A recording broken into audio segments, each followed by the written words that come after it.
Hello, everybody, and welcome to this edition of Nuclear Heat. I'm your host, Vince Russo.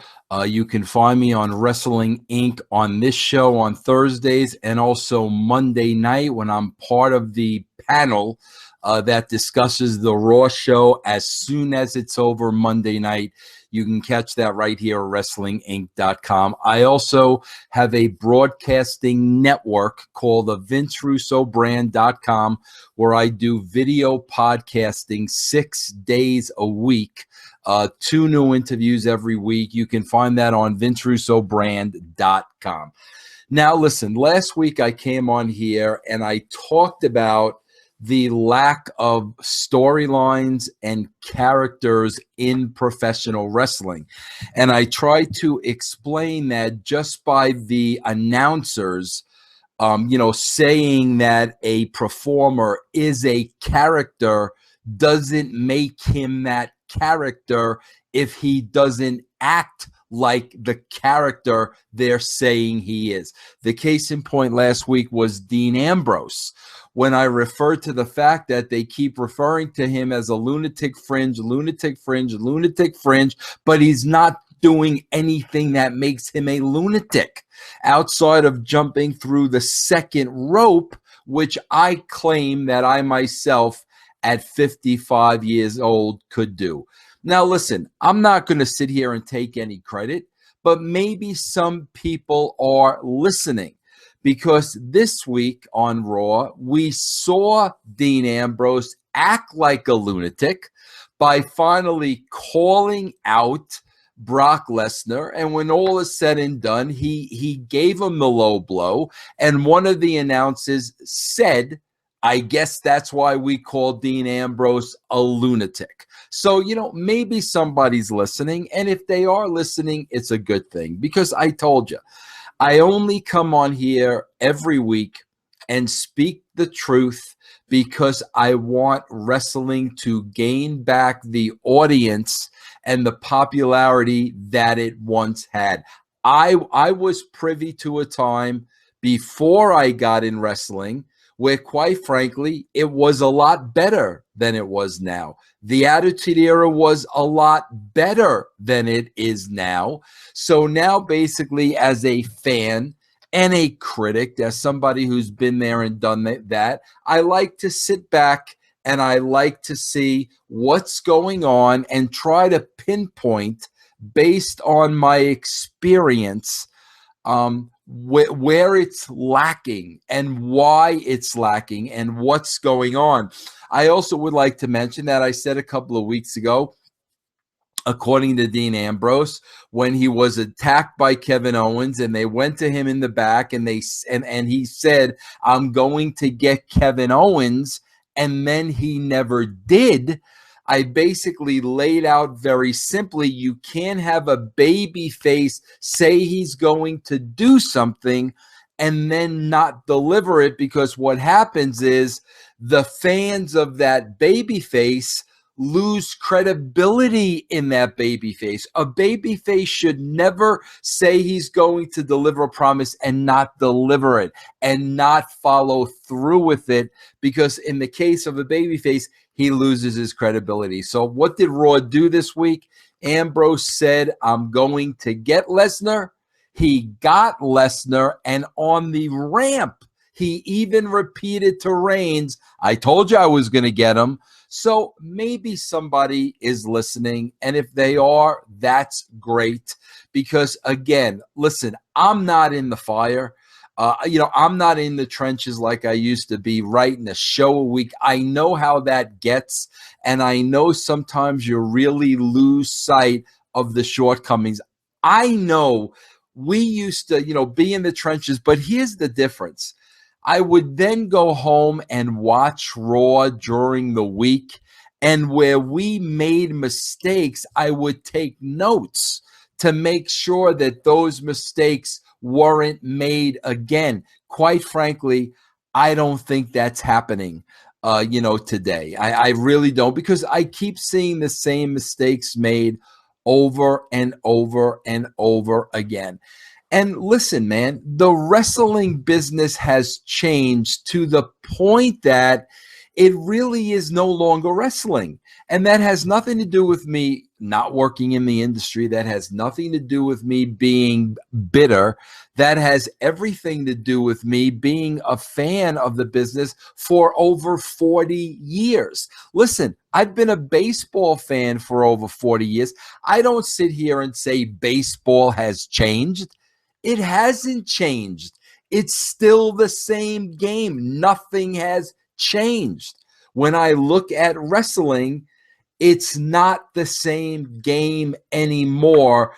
And because of that, it's lost a lot of its fan base. And like I said, last week, we talked about characters and storylines. Today, we're going to talk about the in-ring product, how it has changed, and maybe a look into why it has changed. And I also want to say this before I get into it. You know, a critic of mine, tried to blame the waning popularity on the wrestling business nowadays on writers. It's all the writers' fault. It's the writers. Well, this individual is basically staking that claim because he hates me and I'm a writer.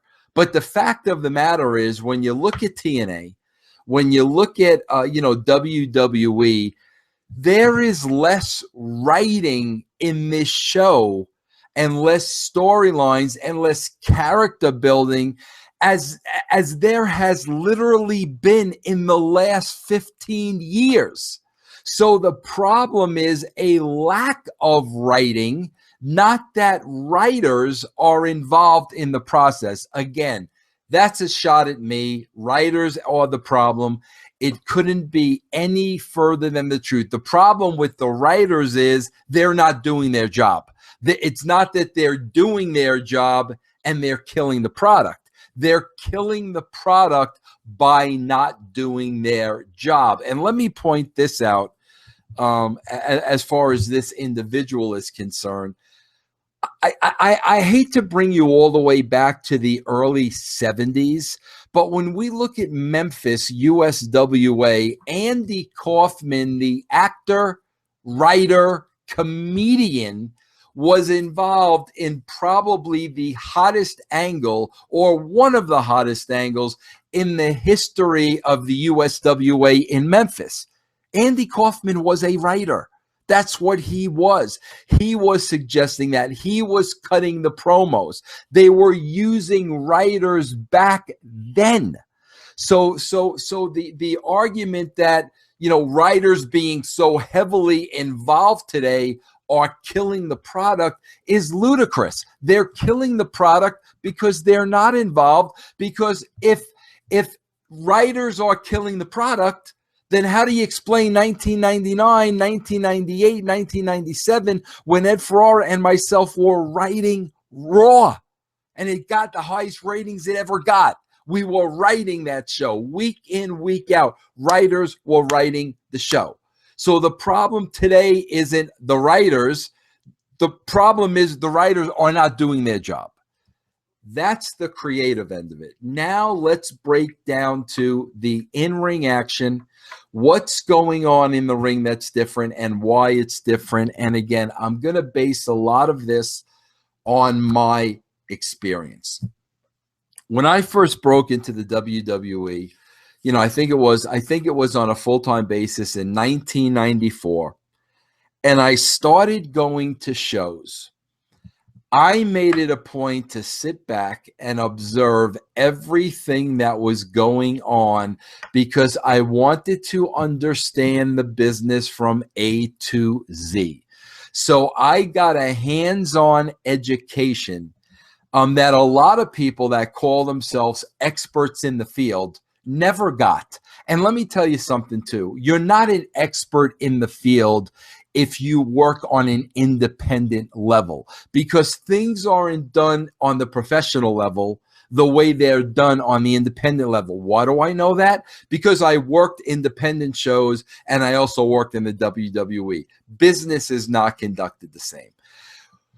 One thing I saw when it came to the laying out of matches is this is how it was done. Pat Patterson was the main agent.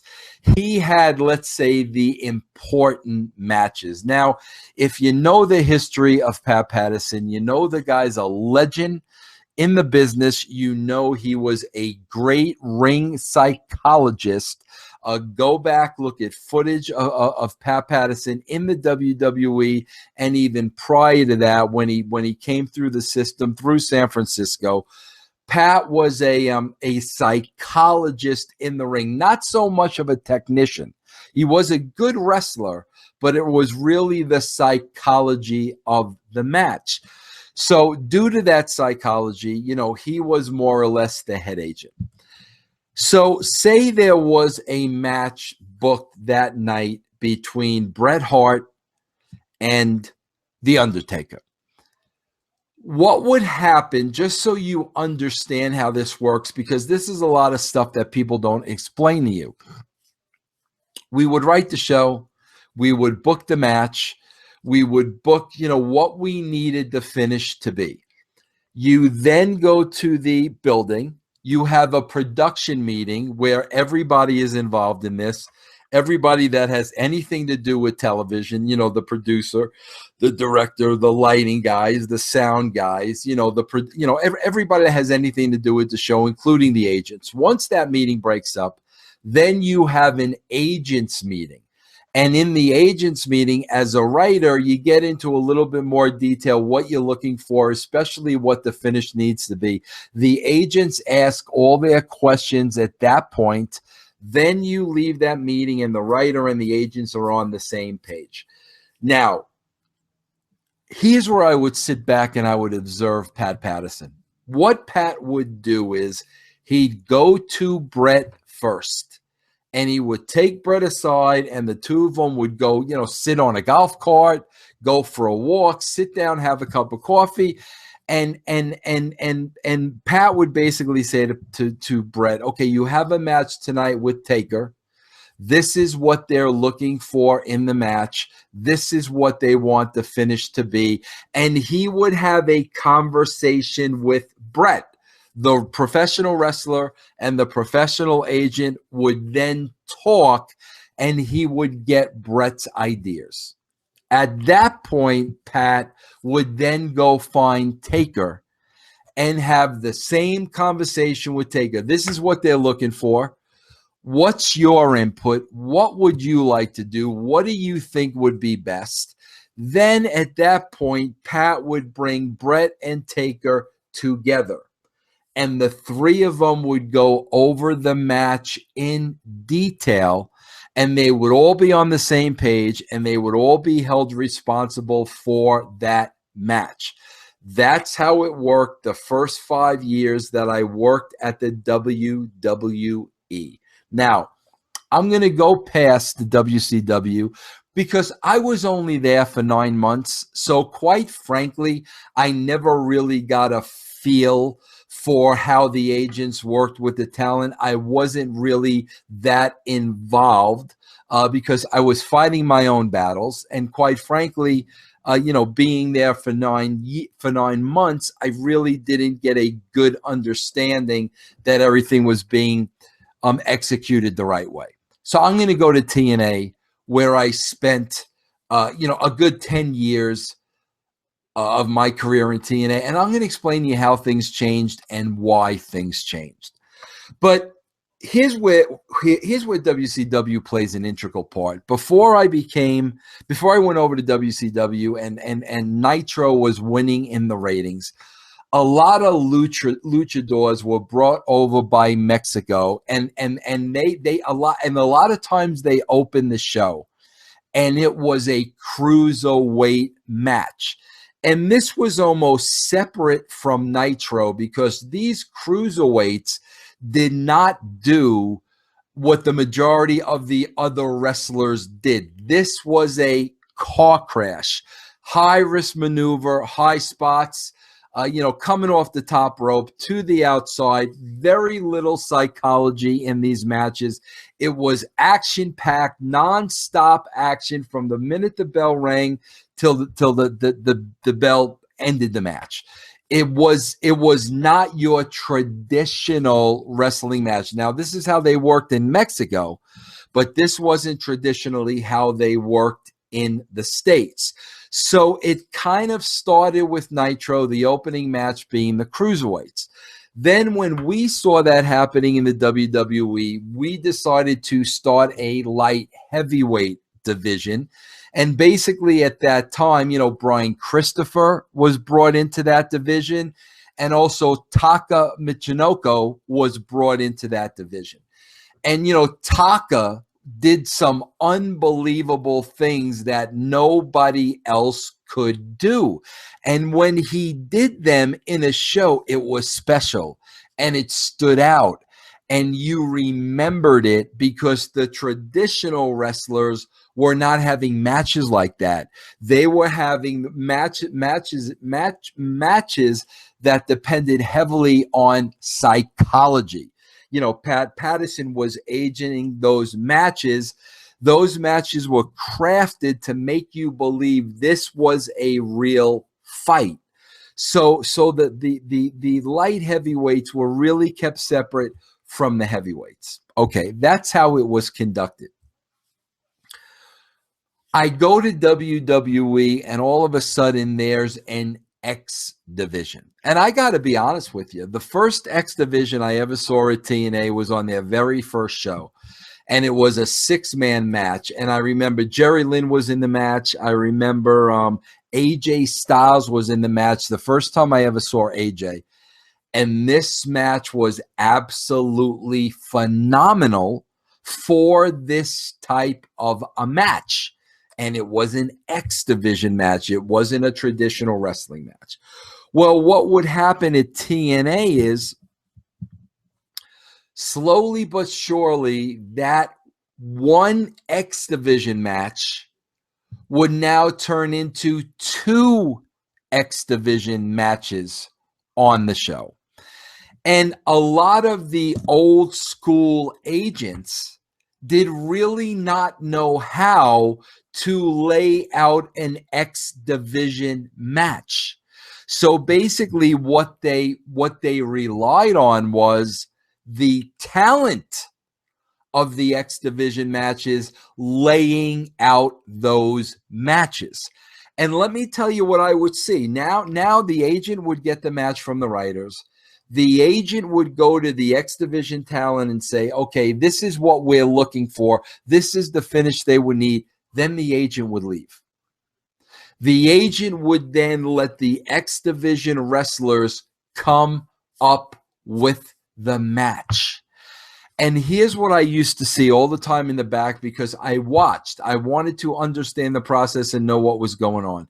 I would see the X division guys get together with the match, and then I would see them in the back either talking to each other all day long and going through the spots, or when they weren't with each other, they were doing this to themselves while they're walking around.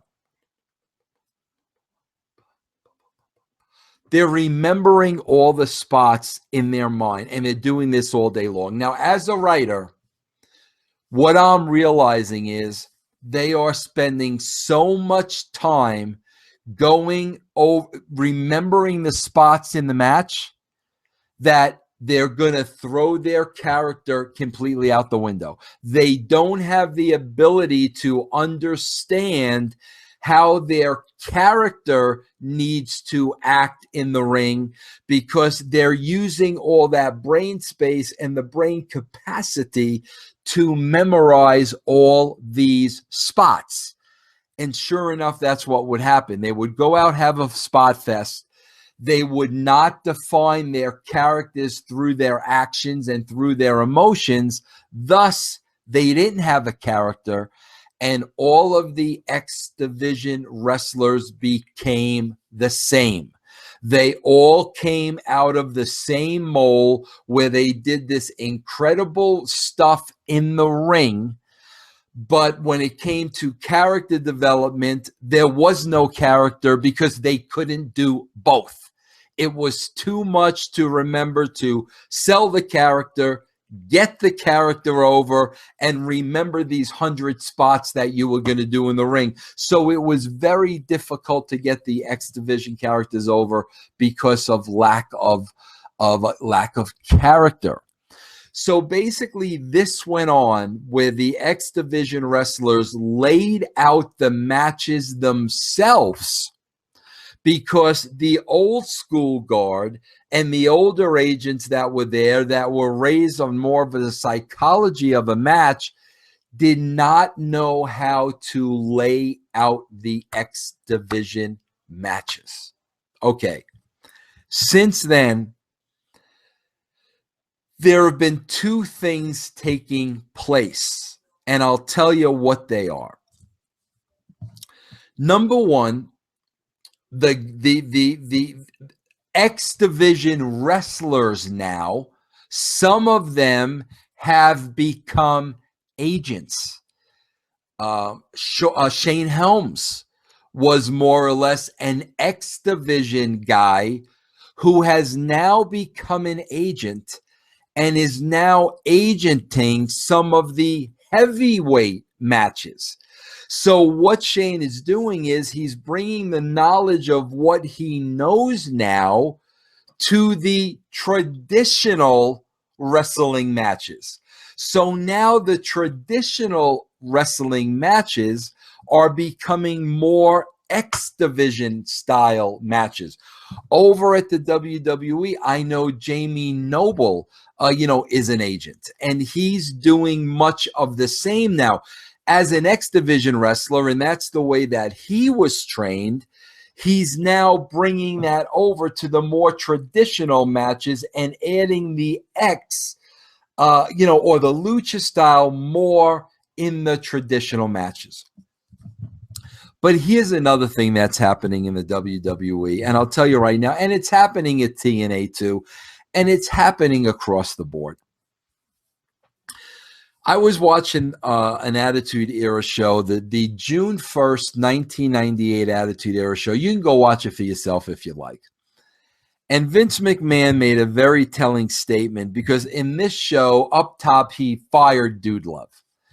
And later on in commentary, Vince makes the statement that if you aren't doing your job, you're going to get fired.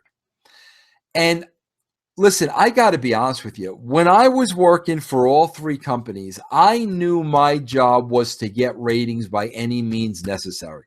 My job was to get as many people to watch the wrestling show as possible, to do whatever I had to do. Now, I understood full well, if I did not get those ratings, I was going to be fired. Because if I didn't get those ratings, I wasn't doing my job. So at the end of the day, we all know what the ratings were in the Attitude Era. I was safe. I wasn't going to get fired. When I went to TNA, you can look up the numbers. In the first 3 months, the ratings were going up, up, up, up, up. But politics killed me. And when I left, the ratings went right back to where they were. At TNA, listen, people can call me a failure.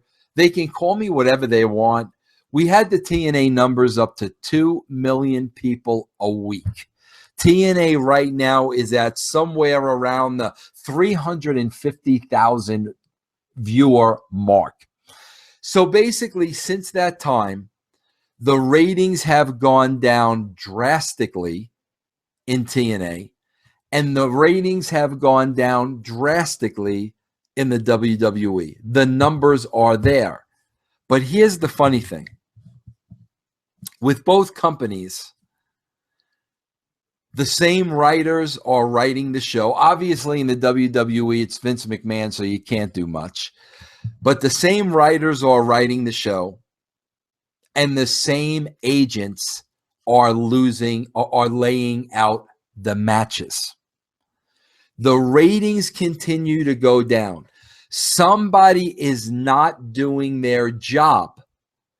But the fact of the matter is, nobody is getting replaced. Nobody is losing their job because they're not doing it. So what happens when that takes place, in my opinion, is there's no pressure, there's no stress, there's no accountability. And basically, at that point, everybody becomes complacent. Because, okay, we're in charge of this match, we're in charge of that match. Let them go out, let them have the match, because whether the match is great or whether the match stinks, guess what? I'm going to be here next week laying out another match. And I'll be honest with you, that is my opinion. I feel that the agents, especially in the WWE, are old school. They've been doing it for a while. They've been doing it for the same way for a while. They have become very complacent.